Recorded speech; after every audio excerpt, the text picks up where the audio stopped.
on inclut dans l'algorithme d'apprentissage le fait de choisir le nombre d'unités cachées, ou le nombre de gaussiennes dans un mélange de gaussiennes. C'est non paramétrique en ce qui me concerne. Donc, un mélange de gaussiennes, si on considère le nombre de gaussiennes fixes, c'est paramétrique. C'est une classe très bien définie qui est limitée de distribution. Si je permets au nombre de gaussiennes de varier en fonction des données et j'inclus dans l'algorithme d'apprentissage le fait de choisir le nombre de gaussiennes, c'est non paramétrique. Plus le nombre d'exemples augmente, plus je vais pouvoir représenter des choses complexes. À la limite, je vais pouvoir aller et converger vers la distribution cible. Donc non paramétrique, en gros, c'est qu'il y a une convergence vers la distribution cible pour à peu près n'importe quelle distribution cible qui est raisonnable. On va pouvoir avoir une forme de convergence vers la bonne réponse. Donc, non, alors que paramétrique, si on n'est pas assez chanceux et que la prédistribution n'est pas dans la famille, ben, ça ne pourra jamais apprendre le truc qui nous intéresse. Je vais sauter ça pour expliquer pourquoi ça donne, pourquoi ça factorise la distribution conditionnelle. Mais bon, c'est ce qui fait que on peut faire l'inférence exacte. Donc on peut prendre P de H étant donné X et on peut l'écrire comme un produit sur chacune des unités de P de la IM étant donné l'entrée. Et ce calcul lui-même est simple. Puis on peut aussi montrer que justement ce calcul il donne lieu à exactement le même calcul qui est connu pour un réseau de neurones antique.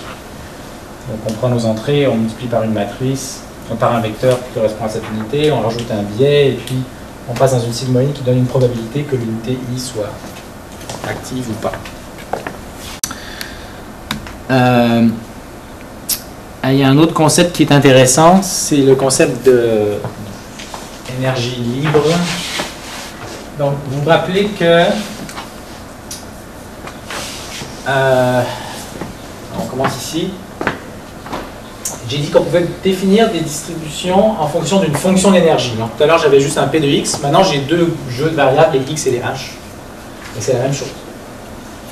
Et là, le Z, c'est la constante de normalisation. Donc, la somme sur toutes les configurations de X et H de E à la moins énergie de ces configurations. Maintenant, ce qui nous intéresse quand on a des variables cachées, souvent, c'est la vraisemblance, c'est-à-dire la probabilité qu'on donne à ce qui est observé. Vu qu'on n'observe pas les H, ça ne nous intéresse pas vraiment de calculer P de XH. Ce qui nous intéresse, dans le fond, c'est de calculer P de X, parce que c'est ça qu'on va vouloir maximiser quand on fait du maximum de vraisemblance. Donc là, ben, c'est quoi P de X? Ben, on l'obtient en marginalisant, donc en sommant sur toutes les variables qu'on n'a pas, les variables cachées. Et là, ben, ça, c'est une somme exponentielle. Si H, c'est un vecteur de bits, avec n bits, on a 2 à la n configurations de ces bits-là. Donc cette somme-là, on ne sait pas la faire. Mais si on pouvait le faire, on pourrait réécrire, on pourrait juste définir un nouveau truc, free energy, qui est défini comme s'il n'y avait que des X et il n'y avait pas de H. Ce serait comme l'énergie correspondant à P de X, comme s'il n'y avait pas de H. Donc c'est l'énergie qu'on obtient d'une certaine manière en marginalisant les H. J'ai repris la même forme. Je dis, ah, j'ai un peu de X, il y a comme une énergie qui correspond, mais en fait, d'où elle vient cette énergie libre? Elle vient de la jointe sur laquelle il y avait l'énergie jointe, puis on a comme sommé sur tous les H pour obtenir quelque chose dans lequel il n'y a plus que des X. Donc en fait, on peut écrire free énergie égale log de somme de H à la moins énergie, etc. Donc c'est juste une définition qui est pratique. Parce que dans les RBM, en fait, on peut calculer la free energy, l'énergie libre de X ou de H. Et ça donne une formule comme ça, dans laquelle il n'y a pas de somme difficile. Ça, c'est la somme sur les unités cachées. Et ça, c'est la somme sur les valeurs que chaque unité cachée peut prendre. Dans le cas où c'est binaire, donc il n'y a que deux valeurs ici. Donc c'est tout des sommes qu'on peut faire. Tandis que cette somme-là, on ne sait pas la faire. Donc en fait, on peut montrer avec le même genre de maths que... D'ailleurs que j'ai dans la slide suivante, mais que je ne ferai pas là, vous pouvez les regarder. On peut montrer que effectivement l'énergie libre, on peut la calculer par un truc de calcul en ramenant en factorisant une somme en termes de produits de manière tractable. Donc pourquoi c'est intéressant? L'énergie qui est calculée en physique. C'est oui, dans le cas où on relie ce modèle avec un modèle de Gibbs, mettons de spin, des choses comme ça, c'est la même chose. Ouais, donc c'est des choses que les physiciens ont déjà explorées dans une certaine mesure. Oups. Alors, cette free energy est intéressante aussi parce que une question qui nous intéresse, c'est quand on va pouvoir entraîner ces modèles, il faut qu'on calcule le gradient de la vraisemblance, idéalement. Alors, on va calculer le gradient de la log vraisemblance, premièrement. Puis, on peut, juste par inspection, on peut voir que si P de x égale E à la moins énergie sur Z, d log P de x, d θ, où θ c'est un paramètre, ça va faire ça. Ça va faire la dérivée, moins la dérivée de l'énergie. Donc là, c'est facile, on prend le log de chaque côté, on dérive. Voilà, le numérateur, il n'est pas compliqué. Puis on a le dénominateur, donc la dérivée du dénominateur, la dérivée de la fonction z qu'on appelle fonction de partition.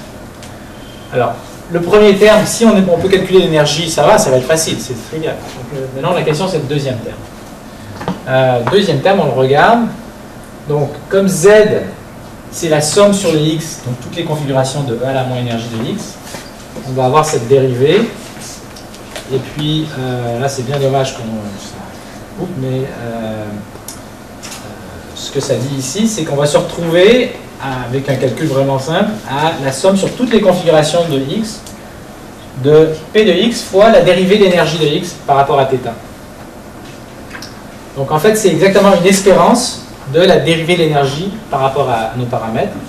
Donc en fait, ici, on a la dérivée de l'énergie par rapport à nos paramètres. Ça dit, pour augmenter P, on veut diminuer l'énergie de x. Pour augmenter P de x, un x particulier, on veut diminuer l'énergie de x parce qu'il y a un moins. Et le terme ici, qui est cette espérance-là, il nous dit on veut augmenter l'énergie de toutes les autres configurations, enfin de toutes les configurations, en proportion de P de x. Donc, où P c'est le modèle. Donc, en gros, on veut aller contre le modèle et vers ce que les données nous disent. Donc les données nous disent on veut diminuer l'énergie de cet exemple. Puis le modèle, il dit, moi, je crois à toutes ces configurations-là, ben, on va diminuer tout le monde, d'autant plus que le modèle y croit. Plus le modèle y croit, plus on veut baisser sa probabilité ou augmenter son énergie. Je vais sauter ça. Oups. C'est question timing, Hervé, c'est... Écoute, on en est qu'à la première partie. Oui, mais pour le lunch? Ah, on mange vers midi 50, 55. Ok. Dans 20 minutes, 25 minutes. Ok, c'est bon. Donc, si on applique cette idée-là aux machines de Boltzmann avec des variables cachées, en fait, ouais. Donc, quand j'avais P de x, je disais que j'avais l'énergie de x, mais quand on a des variables cachées, finalement, ça s'appelle la free energy. Donc, c'est la même chose que j'avais à la slide d'avant. Ça dit la même chose, ça dit, bah, pour augmenter la vraisemblance, à x, il faut baisser la free energy de x et il faut augmenter la free energy de tous les x tilde en proportion de P de x tilde. Donc P, c'est le modèle qu'on est en train d'entraîner. X tilde, c'est tout sur x? Non, c'est tout. Mais remarque ici, P de x est plus petit que 1, donc c'est quand même, ça pousse quand même vers le bas pour x. Donc ça, c'est ici il y a 1, et ici il y a P, enfin moins 1, et ici il y a P de x. C'est forcément négatif. Donc ça pousse l'énergie vers le bas, ça pousse la probabilité vers le haut pour l'exemple observé, et ça va pousser toutes les autres configurations vers une énergie plus élevée, donc une probabilité plus haute. Donc quand on regarde un exemple, ah ben tiens, j'ai un dessin ici. Quand on regarde un exemple, ce qu'on veut faire, mettons qu'on a un exemple, ici je l'appelle x+, parce que c'est comme un exemple positif, ça vient de la vraie distribution. On veut diminuer l'énergie de cet exemple. C'est la courbe qui est là, c'est la courbe qui a x en abscisse et l'énergie en ordonnée. Et donc si on prend E à la moins ça donnerait la distribution P de x. Et ce que nous dit le gradient, il dit, ah ben voilà, on vient de voir un exemple, on veut augmenter sa probabilité. Pour le faire, on va diminuer son énergie, puis on va augmenter l'énergie d'un autre, pris au hasard, selon le modèle. Et en particulier, on va prendre plus souvent ceux que le modèle pense plus probables, donc dans les zones où l'énergie est plus basse, et on va les augmenter. Alors en fait, là, j'ai fait quelque chose déjà, j'ai fait du Monte Carlo, parce que j'ai dit, au lieu d'augmenter l'énergie de tout le monde, on va en prendre un au hasard, selon la probabilité du modèle, c'est-à-dire en mettant plus en phase là où l'énergie est plus basse. Et ça, c'est juste une manière Monte Carlo de représenter la même chose. Et en fait, c'est souvent ça qu'on va faire dans la plupart des algorithmes. On ne sera pas capable de visiter toutes les configurations ou de sommer analytiquement sur toutes les configurations. Donc, on va faire un Monte Carlo. On va donc échantillonner un x-, un exemple négatif. Et il y a beaucoup d'algorithmes d'apprentissage, que ce soit pour les machines de Boltzmann ou autres, qui ont cette espèce de forme où on a des exemples positifs qui sont nos données, puis des exemples négatifs qu'on construit un peu artificiellement, en général à partir du modèle lui-même. Et c'est la tension entre les deux qui drive l'apprentissage. Donc, comment on va échantillonner des exemples négatifs? Alors, dans le cas des RBM, en principe, ce qu'on pourrait faire, c'est, étant donné que c'est une chaîne de Gibbs, étant donné que on peut échantillonner facilement les H étant donné les X et les X étant donné les H, par symétrie des maths, si on peut faire l'un, on peut faire l'autre. J'ai été vite tout à l'heure, mais j'ai dit qu'on pouvait factoriser P de H étant donné X. Donc si on peut le factoriser, on peut l'échantillonner comme ça. Tout simplement, on calcule les probabilités de chacun des bits. Puis pour chaque bit, on choisit 1 ou 0 avec la probabilité donnée par cette sigmoïde de Wx plus Y. Donc c'est très très facile. On peut faire la même chose, on peut échantillonner les X étant donné les H, et donc on peut construire une chaîne de Gibbs. Donc les chaînes de Gibbs, c'est une manière de faire du Monte Carlo Markov Chain, donc une chaîne de Markov Monte Carlo qui convergerait vers la distribution jointe de X et H. On veut tirer de la distribution P de X ou de la distribution P de X et H pour obtenir cet exemple négatif dont on a besoin dans notre gradient. Donc pour l'apprentissage des machines de Boltzmann, on a besoin de ces exemples négatifs. Et pour obtenir ces exemples négatifs, idéalement, on aimerait faire un tirage de P de X, puisqu'on a dit qu'on veut augmenter l'énergie des exemples tirés du modèle. C'est un des deux termes du gradient. Donc on sait que si on décompose notre variable, mettons en deux groupes, ici les X et les H, et qu'on tire un étant donné les autres alternativement, ça s'appelle une chaîne de Gibbs, ça converge vers la bonne distribution jointe. Et donc on peut faire ça, et puis attendre un certain temps avant d'avoir un échantillon qui marcherait. En principe, ça, c'est... L'intérêt, c'est quand même une marginale de ça. Ah ouais, après on peut juste regarder le X qui nous intéresse, parce que c'est tout ce qu'on a besoin pour faire un calcul.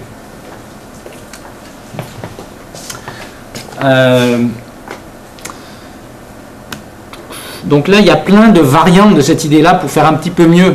Parce que si on devait pour chaque exemple démarrer une chaîne de Gibbs, donc c'est ce que les gens faisaient dans les années 80 avec les machines de Boltzmann, et c'est pourquoi elles ont été laissées tomber, c'est très très long. Pour chaque gradient, mettons, chaque exemple qui arrive, on doit démarrer une chaîne de Gibbs, on n'en sort pas. Okay, parce qu'une chaîne de Gibbs, peut-être pour converger, ça va prendre 100, 1000, 10 000 pas finalement qui correspond à une multiplication de matrice à chaque fois. Ce serait trop lent. Donc la première idée qui vient d'à peu près 1999, qui vient de Jeff Hinton, qui a permis de vraiment réduire la complexité calculatoire, c'est qu'on va démarrer notre chaîne de Gibbs sur un exemple, sur l'exemple courant observé, et on va juste faire un tout petit nombre de pas de Gibbs. Donc on ne va pas du tout attendre que ça converge, mais alors vraiment pas. Et en fait, juste un pas suffit pour que ça marche en pratique. Donc l'algorithme contraste-divergence, c'est ça, et puis on l'écrit comme ça, CDK, où K c'est le nombre de pas. Alors CD1, ça veut dire qu'on fait juste un pas. Ça veut dire qu'on fait, on prend notre exemple, on tire un H étant donné X, donc ça c'est juste un pas d'inférence, c'est immédiat, c'est une multiplication de matrice, un tirage binomial, ou plutôt Bernoulli. On fait la même chose dans l'autre sens pour tirer des nouveaux X étant donné H, et on calcule les probabilités ici, puis on a terminé. Et là, on fait une opération qui correspond au calcul du gradient, qui est en gros ça fois ça moins ça fois ça, et ça nous donne le changement de poids. Donc ça, il y a un rapport technique de 99, mais bon, il l'a développé dans un article en 2002, et il l'a utilisé ensuite dans son article de 2006 sur les Deep Belief Net pour entraîner les RBM qui en sont les constituants. Donc ça a été la première manière. C'est une grosse approximation, mais elle marche assez bien en pratique. Depuis, je dirais que ce qui est le plus utilisé, c'est un truc qui s'appelle PCD, mais qui devrait s'appeler Stochastic Maximum Likelihood, dans lequel, au lieu de démarrer une nouvelle chaîne de Gibbs après chaque exemple, on garde une chaîne de Gibbs qu'on continue à mettre à jour au fur et à mesure que nos paramètres changent. Et donc, on a la partie positive là, du gradient qui nous vient des exemples. Ça va être par exemple l'entrée fois les unités cachées. Puis la partie négative, ça va être l'entrée fois les unités cachées pour un x, une entrée x qui vient de notre chaîne de Gibbs qu'on continue à rouler tout le temps en arrière. Et ça marche mieux en termes de vraisemblance que la CD. Après ça, il y a d'autres variantes qui marchent encore mieux, mais qui sont moins utilisées. Celui-là, parce que les gens la comprennent moins, mais marche pas mal mieux. Ça, c'est un peu plus compliqué et très intéressant, mais il faudrait que je fasse un top complet là-dessus. C'est quelque chose, le Tempered MCMC qu'on a développé dans mon labo et aussi à Toronto, pour améliorer certaines propriétés de ces chaînes qui en fait mixent pas très bien. Donc une question de mixage des chaînes, mais là on rentre dans un sujet qui est peut-être un peu trop pointu pour ici.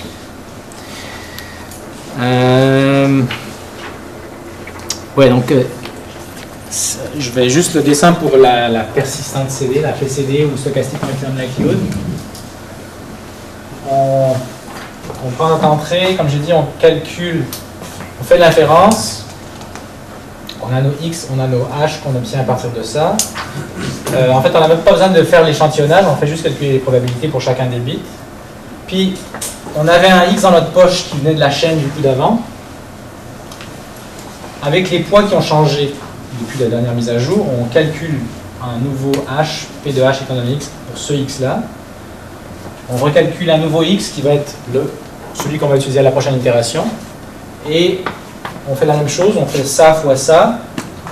On fait la différence entre les deux qui vient de l'équation du gradient, et ça nous donne un terme de gradient stochastique. J'ai une question. Pour inférer le modèle, ouais. Vous calculez sur le gradient. Pour inférer le modèle, oui. Pour apprendre le modèle, oui. À l'heure actuelle.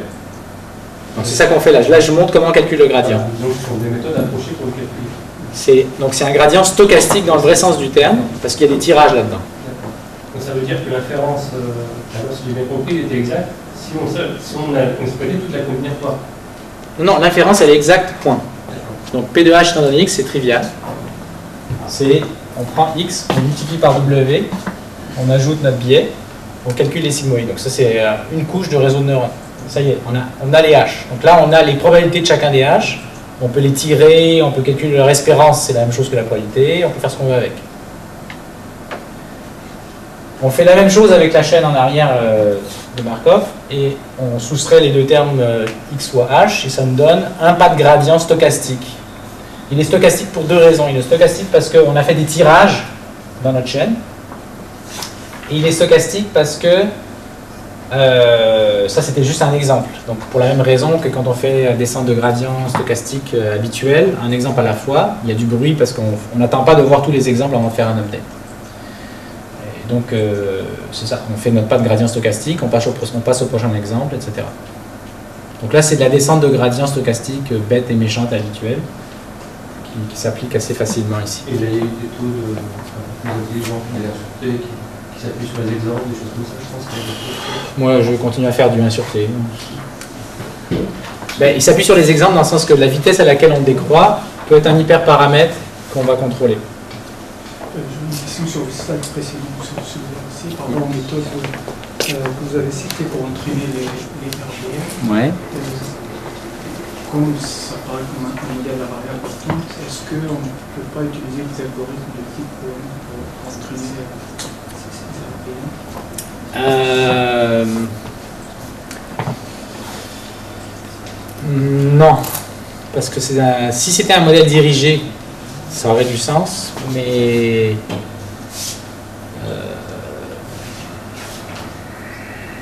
Parce que si c'est possible, ça me permettrait d'éviter de faire ça localement.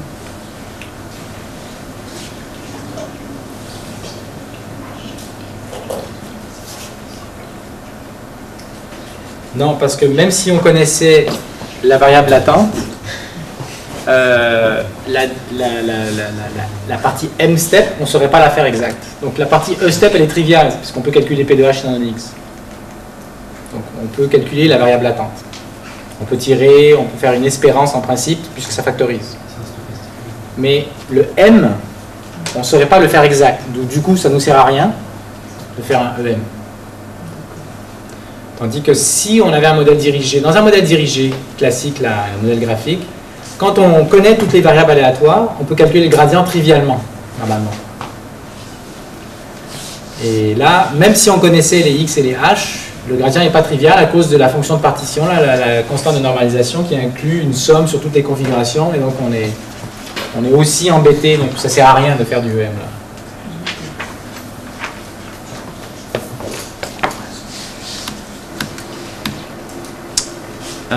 Je vais sauter quelques trucs. Voilà, il est moins quart, ce sera un bon moment pour moi de faire une pause. Hervé, est-ce que c'est un... Est-ce que ce que tu pourrais faire encore en un quart d'heure, c'est... Oui, je peux faire un quart d'heure. Un quart d'heure entier, ouais. Allons-y. Bon, ça j'en ai parlé tout à l'heure, donc les RBM sont des approximateurs universels, je ne rentre pas dans le détail, mais donc quand on rajoute des unités cachées, on peut représenter n'importe quelle distribution.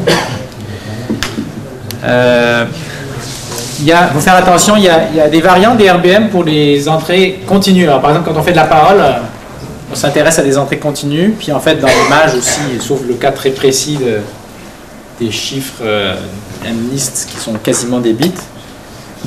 Et donc les théorèmes qui sont là, ils sont vraiment pour le cas discret. Et le cas continu, on peut modifier les RBM pour faire modéliser des densités continues, mais la manière standard de le faire, elle n'est pas bonne selon moi, et elle donne lieu à quelque chose qui n'est pas un approximateur universel.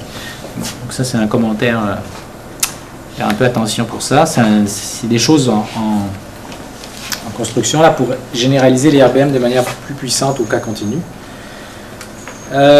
Ok, donc qu'est-ce qu'on va faire avec ces RBM?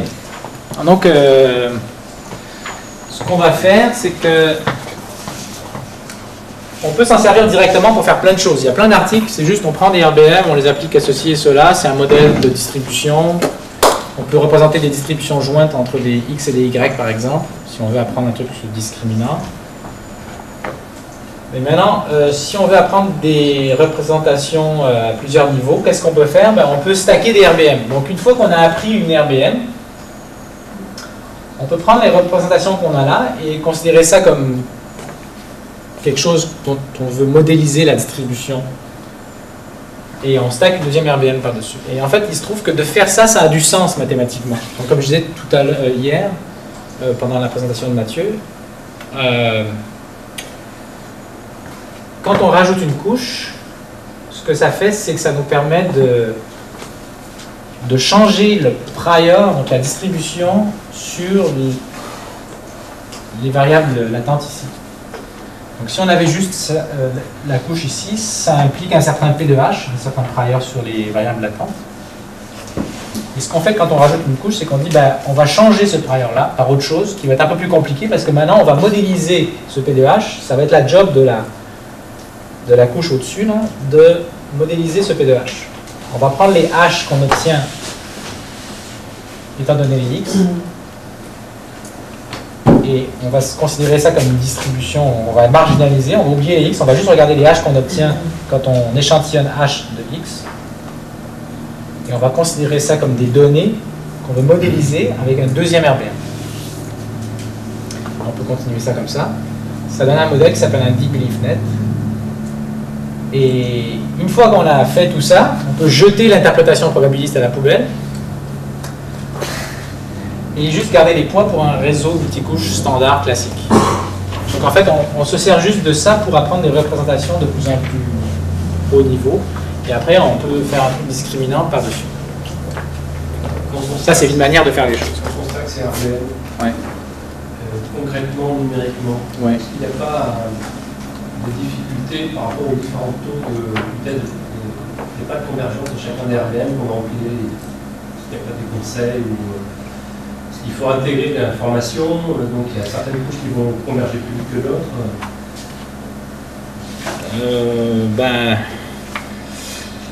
Peut-être, mais en général, on ne se casse pas la tête. On prend le même learning rate pour tout le monde. On prend une vitesse de décroissance du learning rate en sûreté avec un paramètre qu'on peut contrôler. On prend le même pour tout le monde. La gestion est peut-être plus lente. C'est peut-être pas optimal, mais le problème, c'est que là, si on veut se permettre d'avoir des hyperparamètres différents à chaque couche, ça commence à faire beaucoup d'hyperparamètres. Donc déjà, un problème de ces architectures, c'est qu'il y a plus d'hyperparamètres qu'avec un SVM où il y a juste 2 hyperparamètres. En fait, je travaille depuis quelques temps sur le problème des hyperparamètres. Je n'ai pas de slide là-dessus, mais en gros, on aborde le problème dans mon laboratoire avec un cluster déjà, mais même on peut faire mieux que ce qui se fait traditionnellement, c'est-à-dire que, ou des GPU, au lieu de faire une grille pour les valeurs des hyperparamètres, ce qui est le plus courant que les gens font par exemple avec les SVM, on fait de l'échantillonnage sur les hyperparamètres.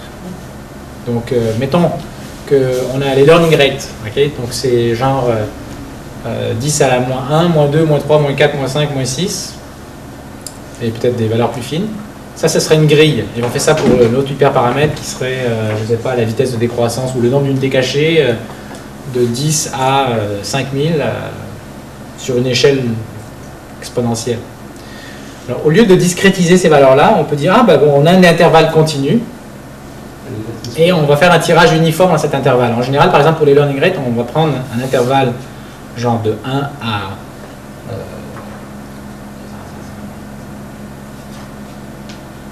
4, puis on va faire 10 à la moins ça, comme learning rate. Et donc ça va nous donner les learning rates 10 à la moins 1, 10 à la moins 2, 10 à la moins 3, ou toutes les valeurs intermédiaires.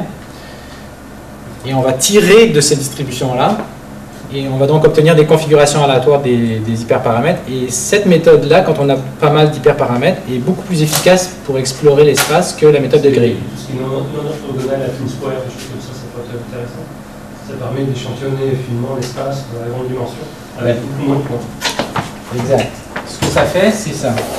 Supposons qu'on fait une grille. Donc là, je diverge complètement dans mon talk, mais je pense que c'est un sujet intéressant que vous fassiez les architectures profondes ou pas. Si vous avez plus que 2 hyperparamètres, yeah.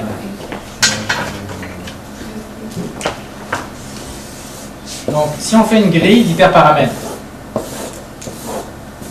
qu'on fait, c'est qu'on va dire, mettons, on a 10 unités cachées, 100, 1000, mettons 10 000, puis on a notre learning rate, 0.1, 0.01, 0.001, 0.0001. Okay? Donc ça, c'est un truc classique qu'on ferait. Puis on prend toutes ces configurations et on entraîne un modèle avec ça, on regarde ce qui marche le mieux sur un ensemble de validation. Donc ça, c'est la technique classique pour choisir nos hyperparamètres. Quand on n'a que 2 hyperparamètres, ça va, mais quand on en a plus, ce qui arrive, c'est que même avec 2, déjà, on va faire mieux. En fait, cette manière d'explorer l'espace est très inefficace. Pourquoi? Imaginons qu'un des 2 hyperparamètres ne sert pas à grand chose, c'est-à-dire que la plupart des valeurs donnent la même chose. Peut-être que, mettons, 100 000 ou 10 000, ça ne change rien ici. Et donc, toutes ces valeurs-là, toutes ces expériences-là donnent à peu près la même chose. On a fait toutes ces expériences pour rien. L'alternative, ça aurait été que on a toujours nos valeurs ici en 10 et 10 000, mais on va les prendre de manière aléatoire.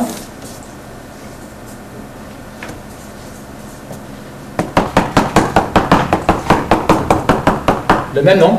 En fait, on va voir qu'avec moins, ça marche. On peut s'en sortir. C'est l'intérêt. Puis maintenant, si je projette dans une direction, mettons justement que cet axe-là, il ne sert à rien. Maintenant, si je regarde dans cette direction, j'ai échantillonné beaucoup plus finement dans cette direction que si j'avais fait une grille où ici j'ai que 1, 2, 3, 4 valeurs, alors que là j'en ai 16, mettons. Et c'est des méthodes quasi Monte Carlo, ça? Oui, tout à fait. Mais les gens font pas ça en machine learning, c'est une grosse erreur. Bah, c'est la théorie du plan d'expérience. Donc je reviens à mon... Donc en fait, mais la conclusion de ça quand même c'est important, c'est qu'on peut entraîner des modèles avec... On a des expériences où le nombre d'hyperparamètres est assez faramineux, genre 25 hyperparamètres. Évidemment, là, on inclut dans les hyperparamètres les choix d'architecture, les choix de fonctions d'activation, les choix de pré-processing. Parce qu'en fait, quand on design un système vrai, il y a plein de boutons partout, il ne faut pas se le cacher. Donc là, on prend tous les boutons, on met ça dans une grosse sauce, on fait des tirages aléatoires, on lance sans expérience, on prend la meilleure. Et dériver un gradient par rapport à ces hyperparamètres. On est en train de travailler là-dessus, un article de NIPS qui va apparaître en décembre. Pas un gradient, mais de l'optimisation stochastique. Ah, c'est comment vous avez les idées. Non, mais il y a du travail à faire. Si ça vous intéresse, il y a des choses à faire de ce côté-là.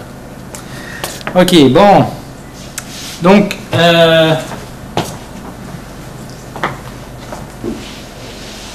si je reviens à ce schéma, on va faire de l'apprentissage non supervisé pour apprendre un premier niveau de représentation. On recommence la même sauce, mais pour apprendre un deuxième niveau, troisième niveau. Mettons, après 3 ou 4 niveaux, on décide de rajouter un classifieur linéaire par-dessus. Et là, on pourrait juste entraîner le classifieur linéaire par-dessus, ou on pourrait ajuster tous les paramètres de façon à maximiser le truc discriminant qui nous intéresse. Ce qui semble marcher mieux.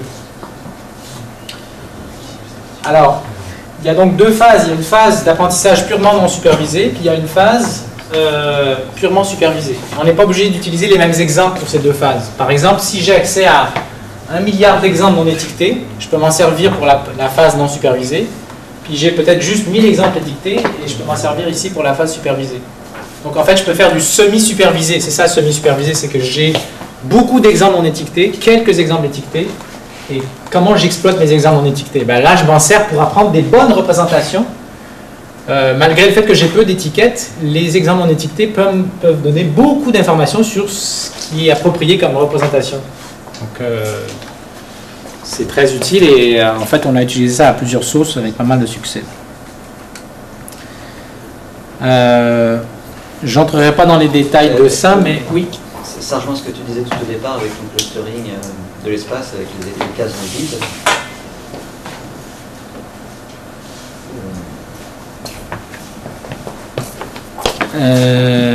Oui.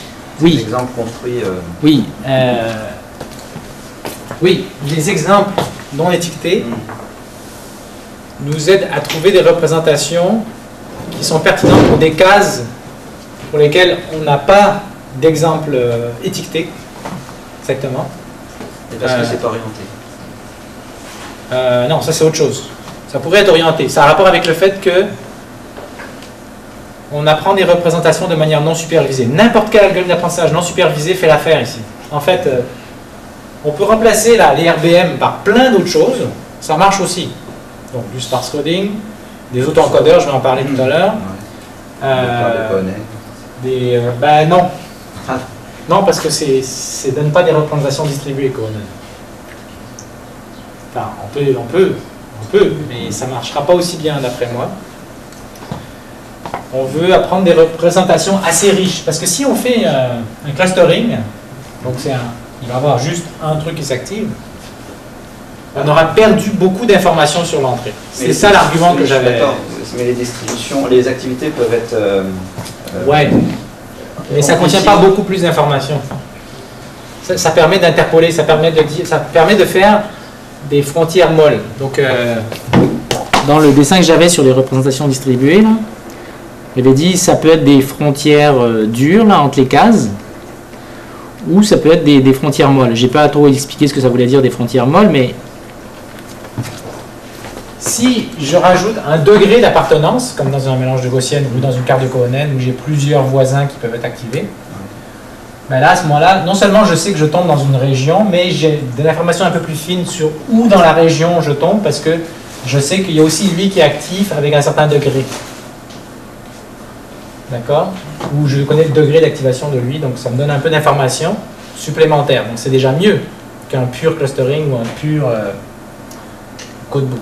Mais il reste la propriété fondamentale que le nombre de paramètres dont on a besoin pour couvrir un certain nombre de régions croît linéairement avec le nombre de régions. Ça ne change rien à ça.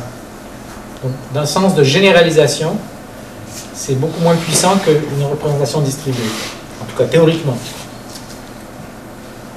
D'accord. Donc tu fais l'opposition local partition et... Ouais, donc là, il y a... En fait, ici aussi, on peut avoir des trucs de degrés. Donc, quand on met une probabilité plutôt que juste 1 ou 0, c'est la même chose. On obtient, ça nous dit non seulement de quel côté on est, mais en gros à quelle distance on est. Donc, ça nous permet de localiser dans la région plus finement. Mais ça, c'est indépendant. Et ça, on peut le faire aussi dans le local. Sauf que l'axe important, c'est est-ce que la paramétrisation ici est efficace ou pas efficace? C'est ça que j'ai essayé de... Bon, il est 1h, je crois qu'on va faire la pause.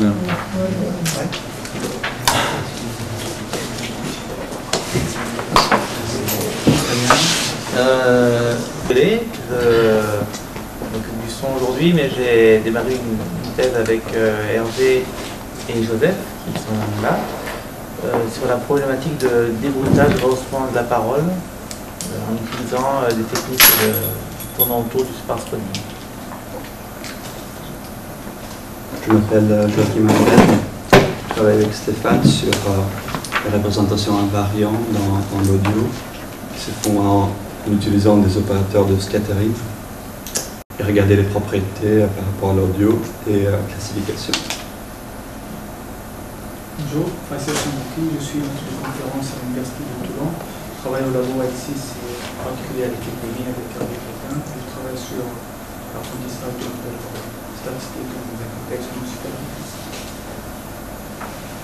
Bonjour, je m'appelle Amin Seyi. Je suis thésard en 3e année à Télécom Sud Paris. Je travaille sur la reconnaissance des sons de la vie courante pour la détection de situations de détresse pour les personnes âgées. Voilà. Bonjour, je suis Sébastien Taris, maître de compte ex-Marseille. Je suis dans l'équipe d'INI du L6 et je m'intéresse plus particulièrement au machine learning appliqué à l'image et un peu d'optimisation spatiale. Claude Touzé, je suis maître de conférence en sciences cognitives à l'Université de Provence à Marseille. Et j'ai donné 3 heures ou 6 heures l'année dernière ici et je m'intéresse à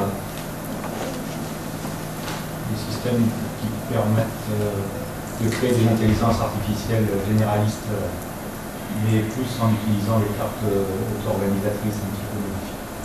Mais en hiérarchie, comme ça. Il y a de l'espoir. Bonjour, donc Thibaut Maillot, je suis thésard à Toulon, au L6. Je travaille sur la planification de trajectoires, actuellement pour des drones. J'ai aussi travaillé pour du développement et de l'implantation d'ESP, d'algorithmes de détection et de reconnaissance de sons de type impulsif. Je veux dire, pam, pam, pam, pam. Bonjour, je m'appelle Pierre-André Morin, je suis de l'EPFL, donc à Lausanne. Je fais une thèse sur la détection et la reconnaissance de signaux impulsifs d'origine mécanique, en fait, qui viennent de micromécanismes. Mathieu Lagrange, je suis chercheur au CNRS à l'IRCAM et je travaille sur des problématiques d'analyse de scènes auditives computationnelles appliquées aux sons environnementaux et à la musique. Bonjour, Mathias Rossignol.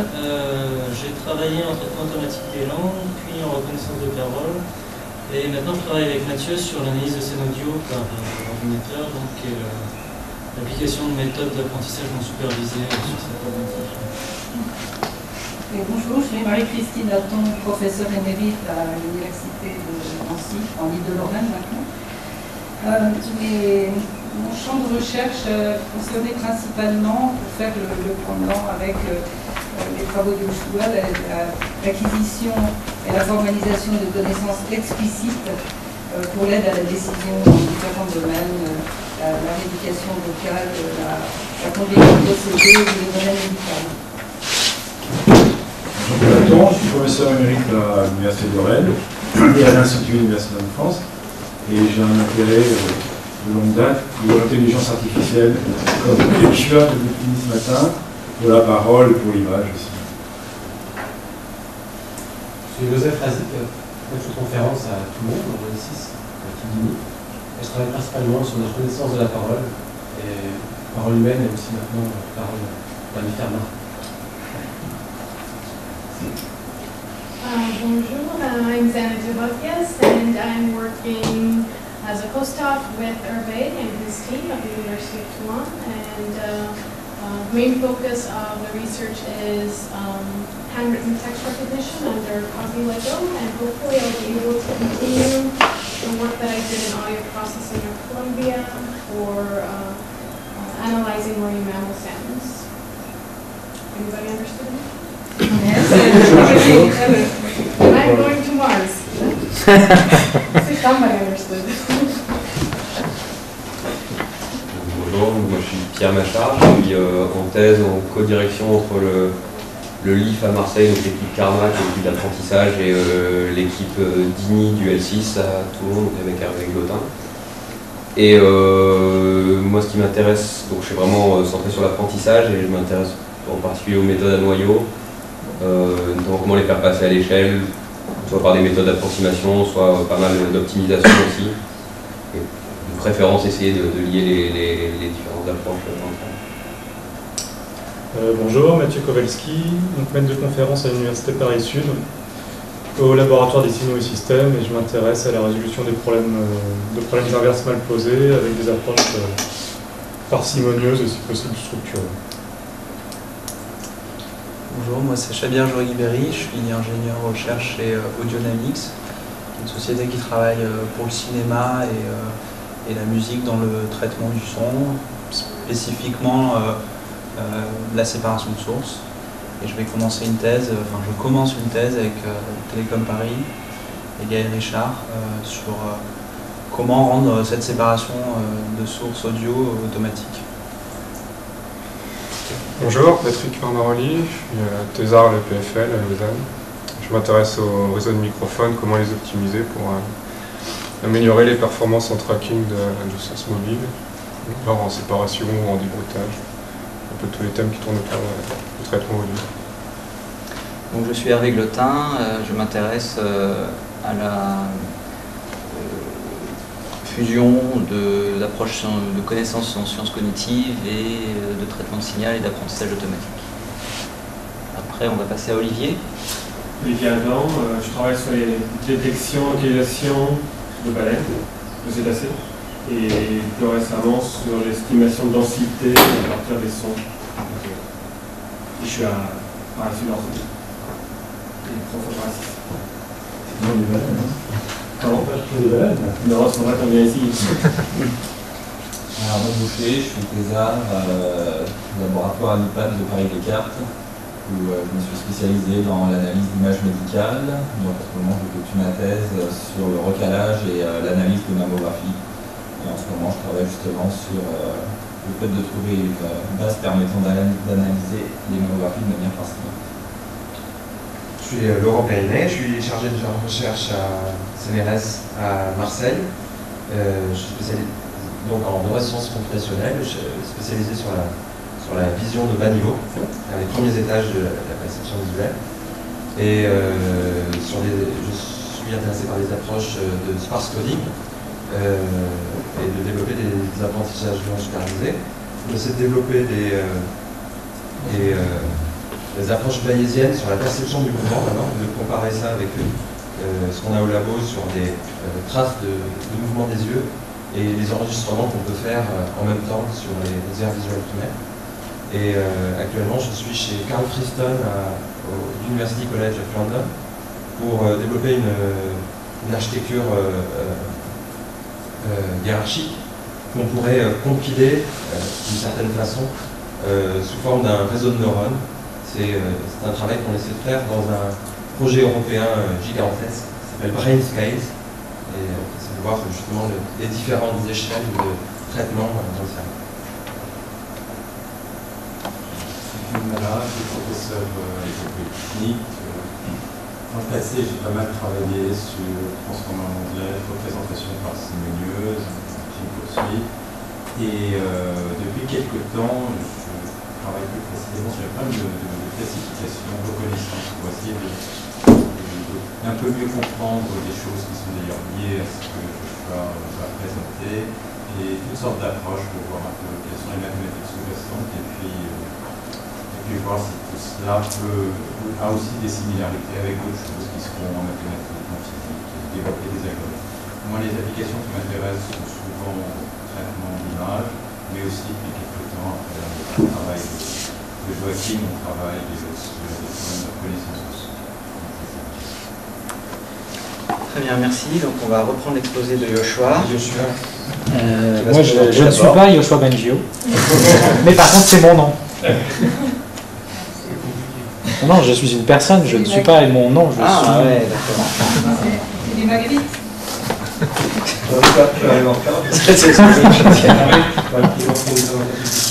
Comment ça se fait? Ah ben ouais, mais c'est fini.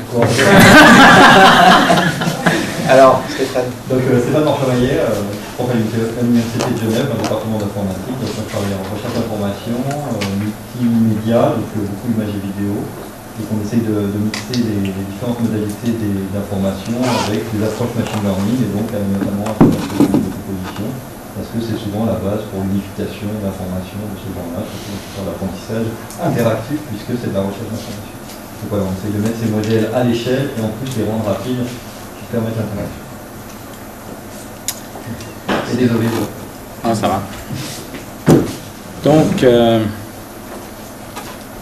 moi, je vous ai déjà parlé de mes intérêts. Au niveau des applications, dans mon labo, en ce moment, on touche surtout à l'image, aussi au langage, un petit peu à l'audio du côté de la musique. Puis, dans ma jeunesse, j'ai touché pas mal à la parole. Donc, mais en fait, ce qui m'intéresse, c'est les principes plus généraux qui permettraient d'apprendre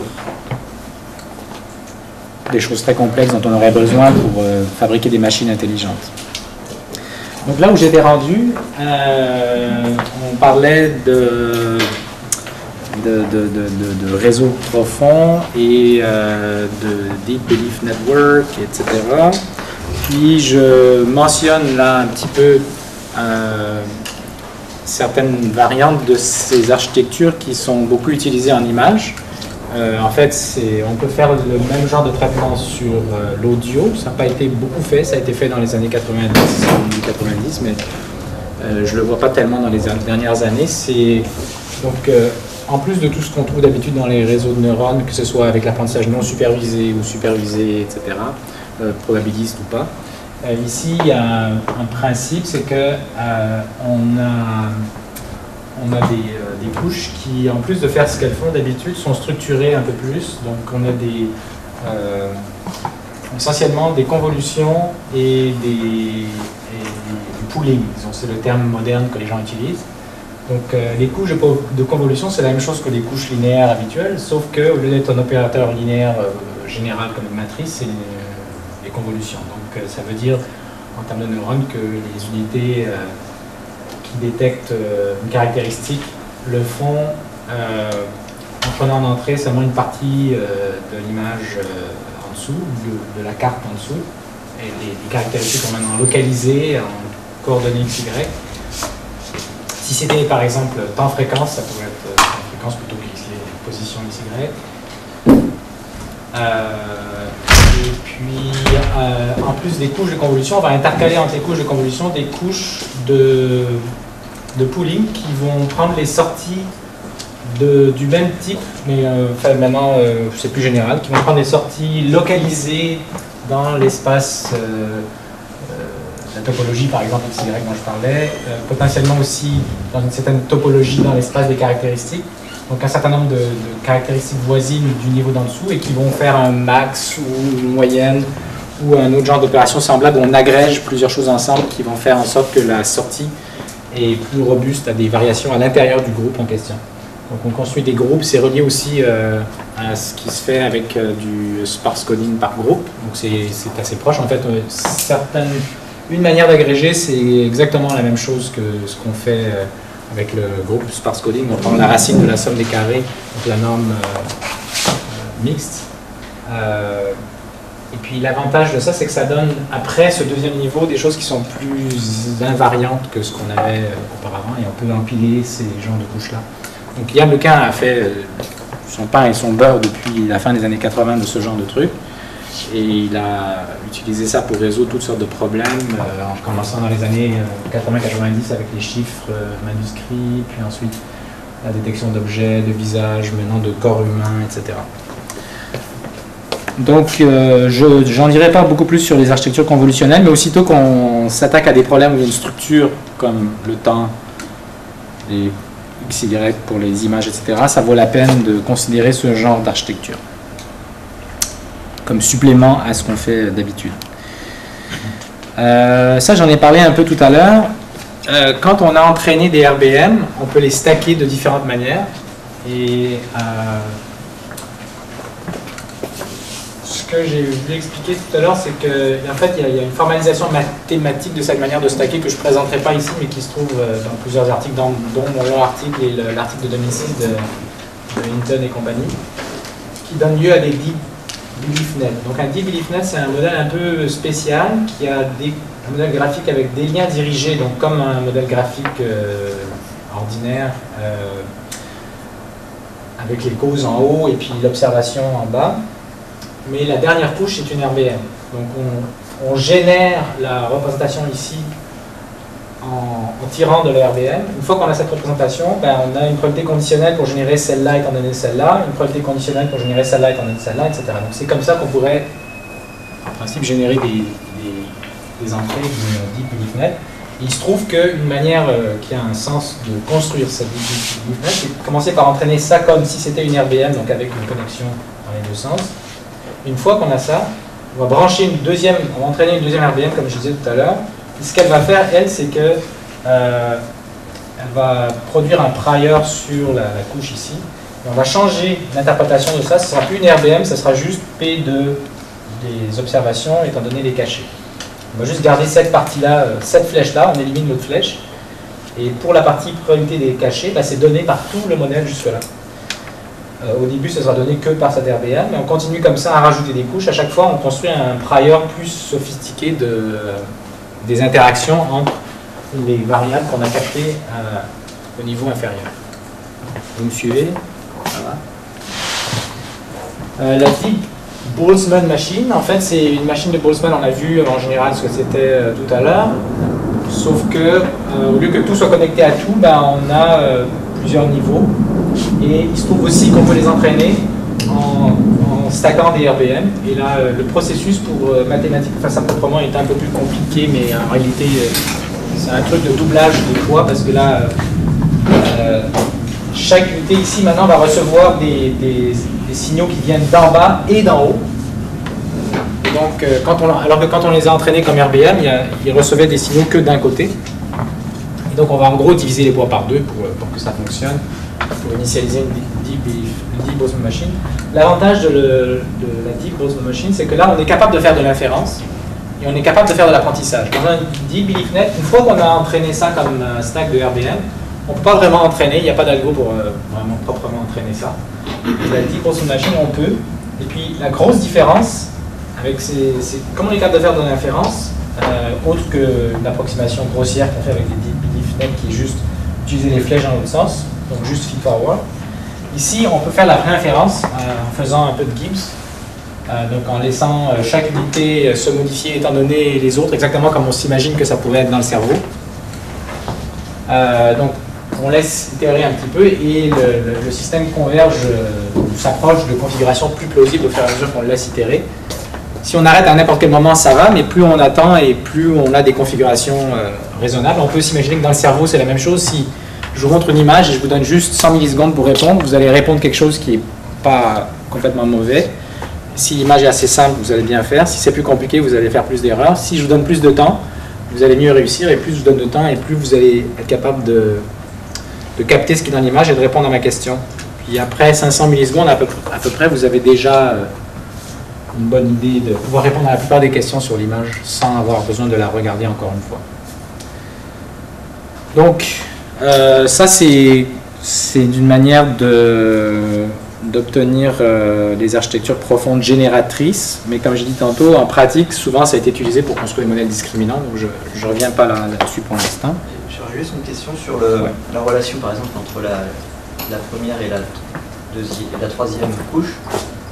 dans le réseau de droite, puisqu'il est unidirectionnel, tu considères par transitivité que la première est connectée à est en relation directe avec la troisième? Celle-là et celle-là, mettons? Ouais, tu fais des sauts de couches. Non, il n'y a pas de connexion ici, mais enfin on pourrait en mettre si on veut. Théoriquement, tu considères. Mais la manière dont on les construit, non. La manière dont on les construit, donc ça a été fait en 2009 par Salakoutinoff et Hinton, et il n'y avait pas de connexion. Maintenant, il n'y a rien qui empêche, si on veut en rajouter et de les apprendre, il n'y a rien d'embêtant là-dedans. C'est juste qu'ils ne se sont pas cassés la tête. Et puis, bon, il y a des raisons pratiques du genre, si on fait par couche comme ça, sans connexion skip, on peut faire du Gibbs alterné entre les couches paires et impaires, et ça peut nous permettre d'être un peu plus efficace, mais bon, il n'y a pas de raison théorique de vraiment pas le faire. Ouais. Au niveau performance, l'équipe Postman Machine, ça améliore bien les choses. Alors, dans l'article de AIStat 2009 de Salakoutinoff, il réussit à descendre le taux d'erreur sur MNIST de 1.3 à 0.95. Ce qui semble bien, mais il n'y a pas eu beaucoup d'articles qui ont suivi ça, et mon impression c'est que pour l'instant on ne sait pas encore vraiment assez bien exploiter le potentiel que ça a, cette idée de relaxation. Donc déjà le temps de calcul est plus grand, parce que si ça prend 10 itérations de relaxation à chaque fois qu'on a un exemple, c'est comme pour le sparse coding, bah, c'est plus lent, et donc je pense que les gens sont un peu frileux quand ça prend 10 fois plus de temps. Un gain pour l'instant qui n'est pas démontré, mais je suis convaincu qu'il va falloir qu'on passe par là, et ça n'a juste pas été poussé assez. Donc tu me demandais qu'est-ce qui est encore vierge, mais ça c'est un domaine qui est très vierge. On sait que dans le système visuel, c'est clair que les interactions feedback sont super importantes pour tout ce qui est contexte. Donc, il y a plein d'expériences qui le montrent, tous les ans possibles imaginables. Donc de ne pas avoir de connexion feedback dans l'inférence qu'on fait dans nos systèmes machines, ça semble un peu aberrant. Donc pour l'instant, d'après moi, c'est un filon qui n'est pas encore assez exploité et qui n'est pas nécessairement évident. Mais déjà, on a des algorithmes qui semblent donner des résultats, et il faut les pousser, quoi. Je vais sauter ça. Alors ici, on a un peu de théorie. Ce que j'ai mentionné au début, là, qu'il y avait des avantages théoriques à avoir des architectures profondes. Donc là, j'ai quelques slides sur ce sujet. Il y a des résultats qui viennent du domaine de complexité des circuits qui sont vieux, qui datent des années 80-90. Ça, c'est un résultat qu'on a présenté à un workshop cet printemps, et qui va être prochain NIPS. Alors, je saute ça. Donc, en résumé, sur ce qu'on sait, on sait que si on empile deux couches de unités du genre porte logique, neurone formel, c'est-à-dire avec une sortie binaire, unité RBF, comme on a dans les SVM, etc., on peut faire des approximateurs universels. Ça veut dire que vous donnez une fonction qui est pas complètement aléatoire, quoi, et je vais pouvoir trouver une approximation à un certain degré d'erreur en mettant suffisamment de portes logiques, de neurones formels, d'unités RBF, de neurones sigmoïdes, tout ce qu'on veut, ça marche. On sait aussi par exemple que les RBM, les autoencodeurs, c'est des approximateurs universels dans leur domaine de spécialité. Puis, par ailleurs, il y a plusieurs théorèmes qui en gros nous disent cet énoncé. Ils disent qu'il y a des fonctions qu'on peut représenter de manière compacte avec un certain nombre de couches, disons K, et que si on essayait de les représenter avec seulement 2 ou moins, évidemment, ou dans certains cas juste K-1, donc si on essaie de les représenter avec pas assez de niveaux, on va se retrouver avec un circuit qui est beaucoup plus gros, et ces résultats en général c'est exponentiellement plus gros. Donc évidemment, tous ces théorèmes c'est pour des familles de fonctions très particulières, parce qu'on peut juste trouver des choses pour des familles assez spécifiques. Mais c'est quand même des indicateurs du fait qu'il y a une puissance d'expression à partir du moment où on construit nos familles de fonctions de manière un peu compositionnelle qui me donne envie d'explorer ce genre d'architecture. Alors maintenant, je vous donne un peu certains arguments dans